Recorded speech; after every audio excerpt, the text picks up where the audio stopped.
Sairat fame दिग्दर्शक नागराज मंजुळे वादाच्या भोवऱ्यात अडकले आहेत। नागराज मंजुळे करत असलेल्या खाशाबा जाधव या चित्रपटावरून ते न्यायालयाच्या उंबरठ्यावर पोहोचले आहेत। नेमका या चित्रपटाचा वाद काय आहे, या वादाला सुरुवात कधीपासून झाली याचीच माहिती आपण या व्हिडिओतून घेणार आहोत। नमस्कार, मी निकिता पाटील आणि तुम्ही पाहताय ऋतम मराठी। सुरुवातीला आपण पाहूयात की हा वाद नेमका काय आहे ते।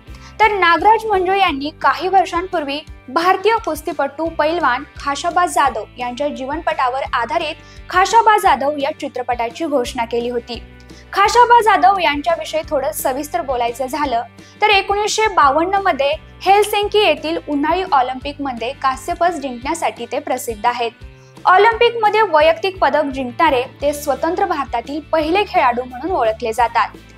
2000 मध्ये भारत सरकारने खाशाबा जाधव यांना कुस्तीमधील त्यांच्या योगदानाबद्दल मरणोत्तर अर्जुन पुरस्काराने सन्मानित केले। अशा ऑलिम्पिक विजेते कुस्तीपटूच्या जीवनपटावर आतापर्यंत लेखक संजय दुधाणे यांनी लिहिलेले ऑलिम्पिक वीर खाशाबा जाधव हे पहिले आणि एकमेव पुस्तक उपलब्ध आहे। 2001 मध्ये या पुस्तकाचे प्रकाशन झाले होते आणि तेव्हापासून या पुस्तकाचे अधिकार लेखक संजय दुधाणे यांच्याकडे आहेत। भारत सरकारचे कॉपीराइट प्रमाणपत्रही संजय दुधाणे यांच्याकडे आहे आणि नागराज मंजुळे यांचा खाशाबा जाधव या चित्रपटावरून जो वाद आहे तो याच पुस्तकाचे लेखक संजय दुधाणे आणि मंजुळे यांच्यातील आहेत। या वादाला सुरुवात झाली होती ती म्हणजे 2019 मध्ये, कारण 2019 मध्ये खाशाबा जाधव यांचा मुलगा रणजित जाधव आणि नागराज मंजुळे यांच्यात या चित्रपट निर्मितीबाबत करार झाला।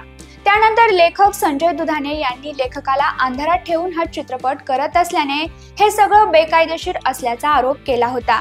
त्यानंतर नागराज मंजुळे, रणजित जाधव आणि यांच्यात अनेकदा बैठक होऊन सामंजस्य करार झाला होता।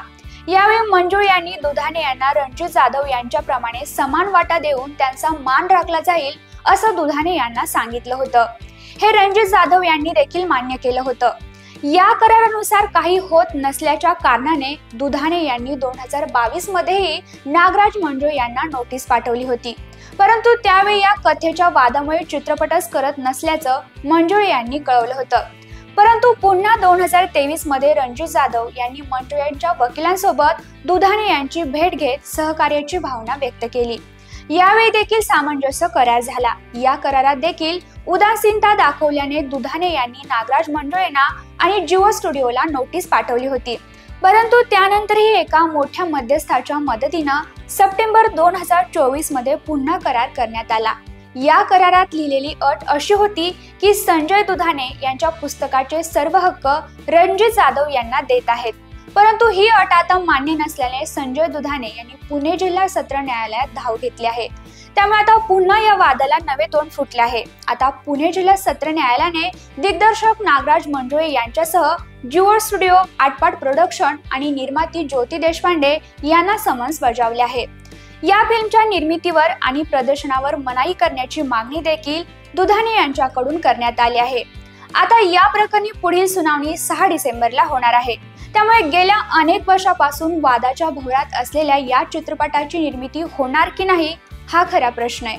एकीकडे नागराज मंजुळे न्यायालयाच्या उंबरठ्यावर असतानाच त्यांना महात्मा फुले समता पुरस्कार जाहीर झालाय। तर आपण या व्हिडिओतून खाशाबा जाधव चित्रपटावरून निर्माण झालेल्या वादाचा आढावा घेतला।